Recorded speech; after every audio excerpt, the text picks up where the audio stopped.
with us Chandigarh ki beti, Tahira Kashyap Khurrana, who's basking in the glory of debut feature film, Sharma Ji Ki Beti. Let me start with the title itself, a very interesting one. Is it a pun on Sharma Ji Ka Beta kind of a thing? I guess so. I believe so. That's how we have grown up, always listening to Sharma Ji Ka Beta and the lovely achievements. So I was like, it's about time we make Sharma Ji Ki Beti too. And our characters are a little flawed, might not be as supreme as Sharma Ji Ka Beta, but nonetheless, we have some interesting take on Sharma Ji Ki Betis. Yeah, but very, very relatable characters. And so, I mean, have you seen them around you? You've known some of them personally, or they are like, are they one person or a mixture of many? I think for a first-time filmmaker, for a feature film, especially, I think all the stories and usually come from a very close place of experience or observation. So all of them have a little bit of something from my life. Of course, then the storyteller in me has exaggerated it and made it into a completely fictional piece. It's not a memoir, it's not a biography, it's not at all. But there are few bits and pieces. But the beautiful part is the response that I have been getting, and what people have been sharing with me is that they also have been able to empathize and relate to many of them. So which is why it's Sharma Ji Ki Beti. It's like an everyday kahani ghar ghar ki types, but in a fun, sweet, comical way. Especially, would you say the part that Divya Datta plays, since she's a girl from Patiala and she moves to Mumbai, and then there is some kind of adjustment process. Would you say that? I mean, that's quite a bit of you. Did you All also of go through that, that like transition? I guess I think just about that part of it where you feel lost in a big city, especially once you go from a small city. So Chandigarh, like you are a Chandigarh ki ladki too.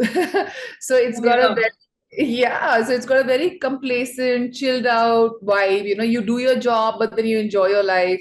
You do your job, but then you indulge in a conversation or two. But this was such a fast-paced city that I was completely lost and blown away by the pace of it. Everybody had a mission and an agenda to sort of finish and accomplish in a day. Even going to the gym was with so much of determination and grit that I thought, why can't people just chill out, you know? And so I was really, really surprised, taken aback by the pace of it. And of course, now um, I'm completely in No. sync with the city now. But just that bit where someone is lost, even though there's so many people, I think Bombay is one city where there is not even a square foot, of space or a footpath available. So everything is this so much of so many people. And so this is one place, very honestly, for a personal anecdote that I had experienced was this is one place where a cat, a dog, a rat, and a human beings human beings are occupying the same space. And this was my first time experience. You know, you have this concept of late night snacking out here. So you have these little thela walas, zedi walas selling idlis. So one of my experiences was that I'd gone to have those, and I just saw that वहां पर कुत्ता बिल्ली चूहा सब इकट्ठे बैठे हुए हैं. There's nobody getting scared. It's like almost like a mutual agreement that, you know, let's just do it, have this bit of idli. Let's not fight over as it is. There's no space and there's no time. So I So, just, uh, so so that's the kind of what we think is a dog eat dog world, huh? A very competitive one, but it's like still people, I mean, beings can cohabit the same space, I right? also feel it's a city of dreams, right? I think it's a perspective. So the shift in perspective has happened for me as well. But this is the little bit of perspective where you just come from a small city and you're there in the big city and you're just completely lost till the time you don't find your bearing or you don't find your grounding. So that was just that little emotion that sort of I've tried Kiran to sort of imbibe. But I also feel Bombay is a city of dreams and aspirations, and this is where I got to make my feature film. So I'm ever so indebted to the city. Yeah, but in the movie also there is a dialogue where which goes like there's a thin line between dreams and reality. Uh, but uh, uh, but do you think that's a very rose-tinted view of life, and life is much tougher than that, or dreams do come true? I mean, of course, for you it's true, uh, and for many others in Bombay it's true. I think it's your own individual take on life. Life can be as complex as you perceive it to be, and it could be just life, and struggles happen to everyone. Hmm. Nobody's life is sans struggles and obstacles. So it's your perspective. On a good day, you'll be able to overcome those obstacles. On a bad day, it could just sort of weigh you down. So I think it's just a perspective. And women telling women's stories, I mean, does it come naturally to them? Is it a more organic process?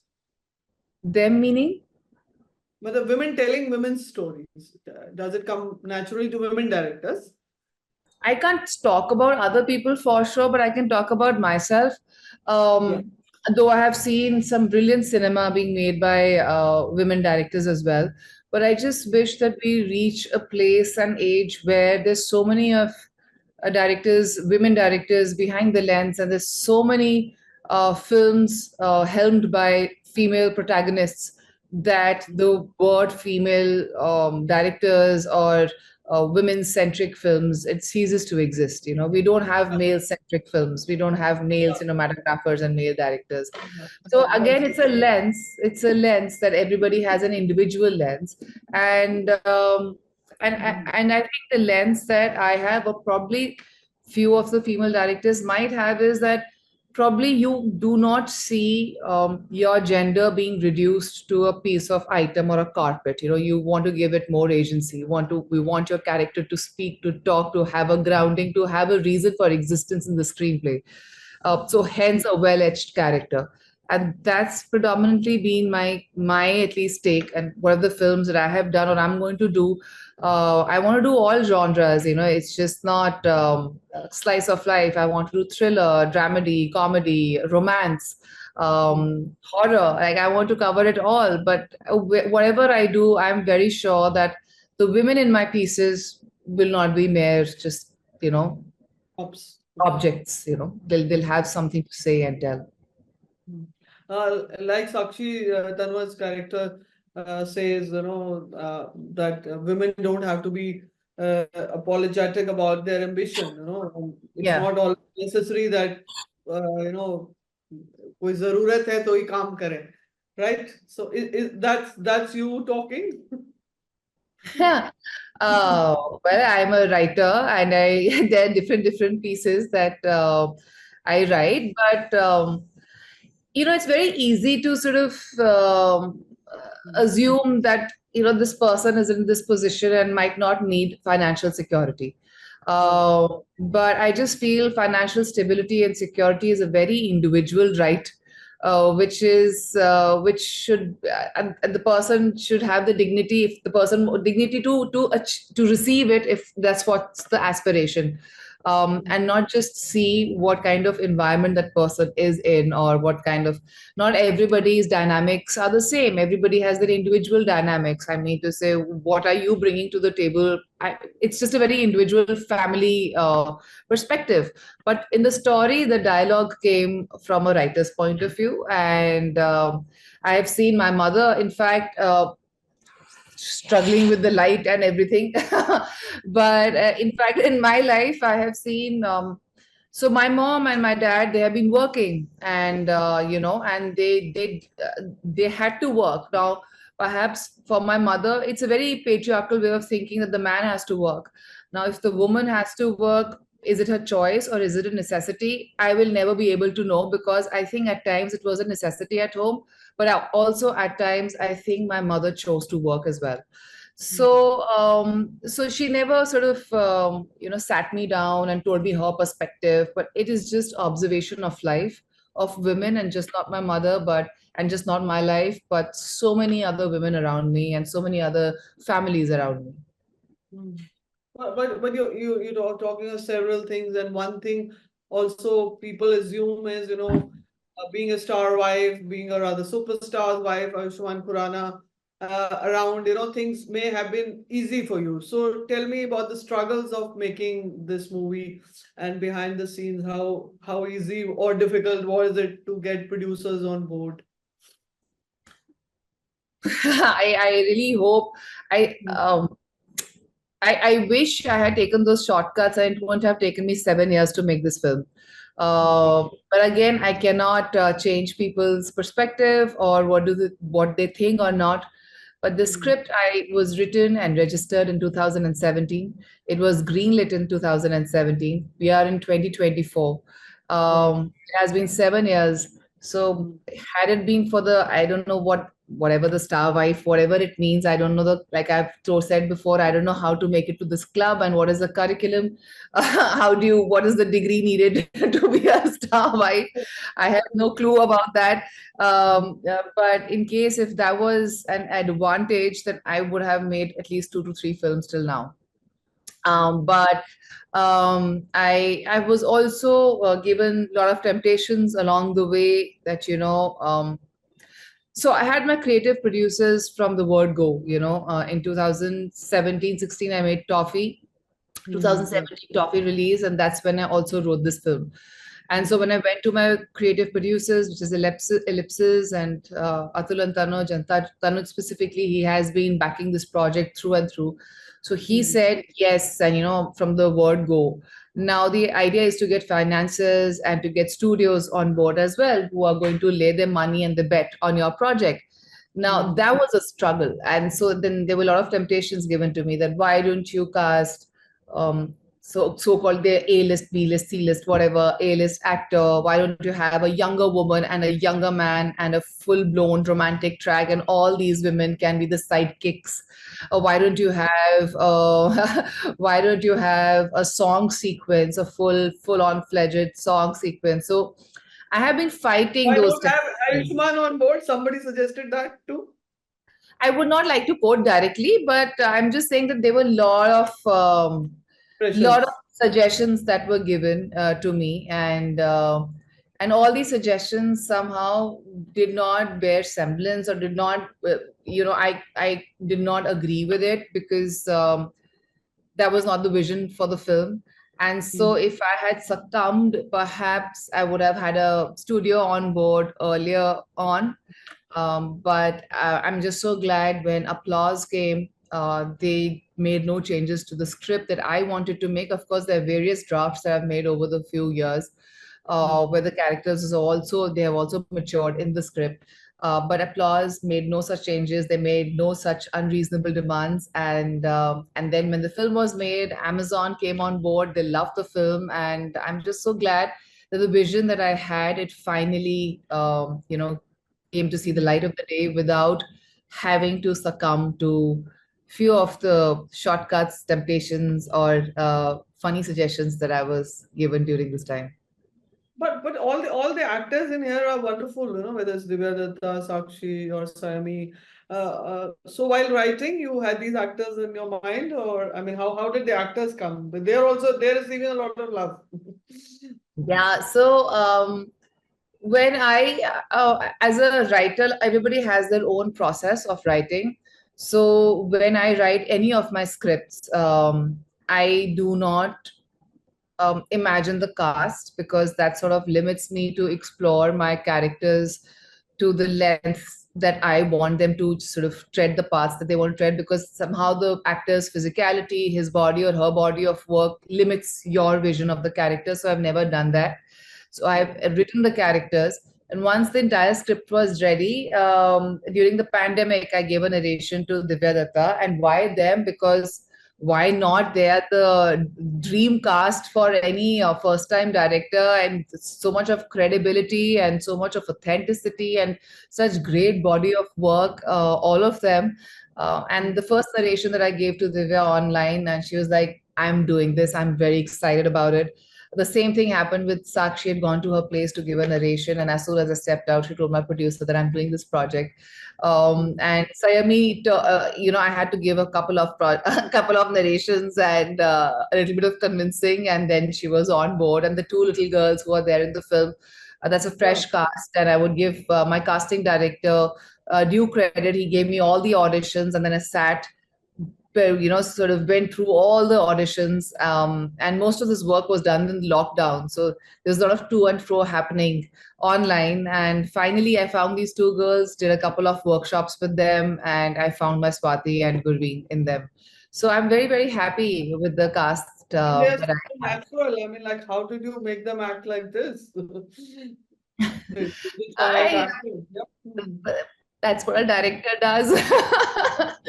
I think And I really like the way you, I mean, like, kind of approach this whole thing about menstruation, because most of us, I mean, like, most of us have grown up with the conditioning that when it happens, it's the biggest calamity on the earth. And here is a girl who's waiting for it to happen. yeah, That was very, that was one take on it. And yes, I think periods, menstruation, it's just been blown out of proportion. The word vagina or a blood stain, which is red in color and not blue in color. I mean to say, we have dealt with so much, and I don't know why is everything under the wraps. But at the same time, I wanted to address all of them, but I wanted to do it in the most palatable way, that so that the audiences, when they like it, instead of getting instead of them cringing, they empathize and they smile and they laugh. And with Mommy's reaction and with Amazon Prime's release reaction, I feel that has been achieved. And I'm just so happy, nobody is cringing. And this is the first time we are seeing a blood stain on a 13-year-old girl.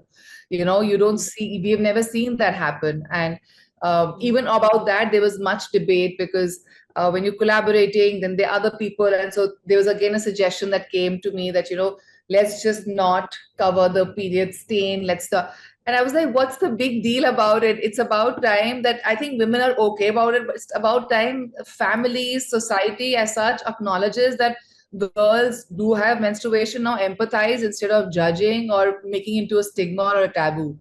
And I think her innocent reaction to it, her obsession over it, yeah. and also her track with Gurveen, where she gave it more importance than what Gurveen had to say. I think I was dealing with many issues, but in a way to normalize them, to not blow anything out of proportion, whether it was coming out of the closet for Gurveen or whether it was Swati's. And that's what made us laugh, right? Like she's obsessing about period is going to happen to her. It's eventually going, but her obsession about it. So I think that that was well received. Yeah, but critics' response has been mostly favorable. I mean, at best, at worst, rather, I would say it has been neutral, but nobody's given it, nobody has panned the movie. It's no negative reviews at all. But who would you say is your best worst critique?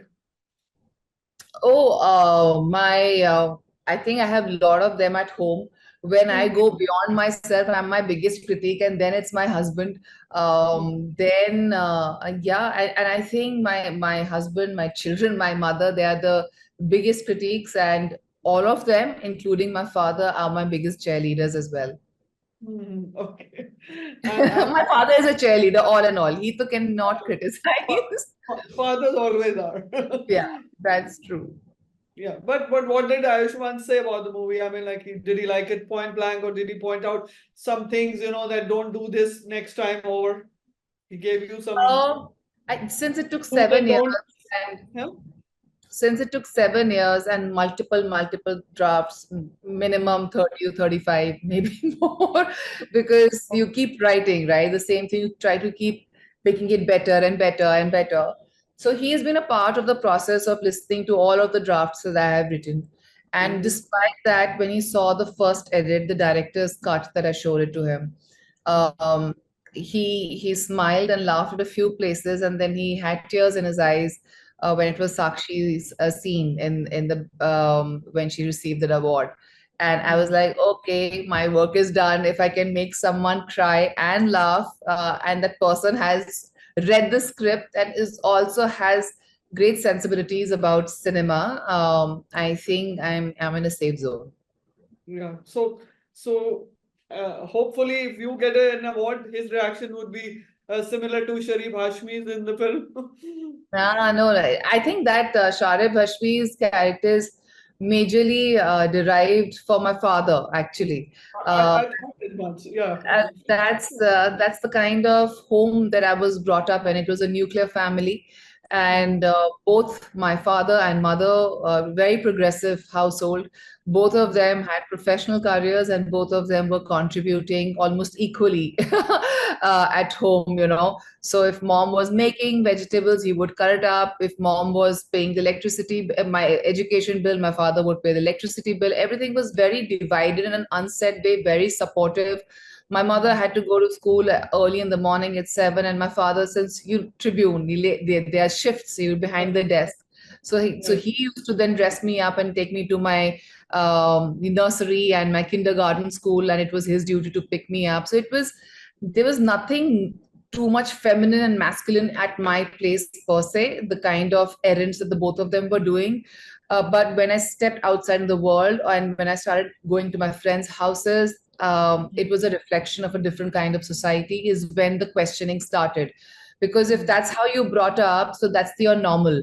But my normal was very different from the normal that I was seeing. So those were the years I started questioning. And I guess the storytelling comes from that inquisitive, curious mind.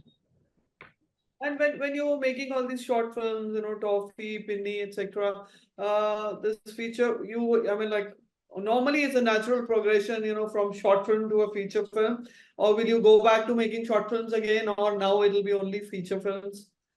No, I have utmost respect for all mediums of storytelling. I don't think that one medium is higher than the other. There's the same kind of cast, crew, same kind of effort, same kind of prep. But the only thing is features is 32 days, 34 days.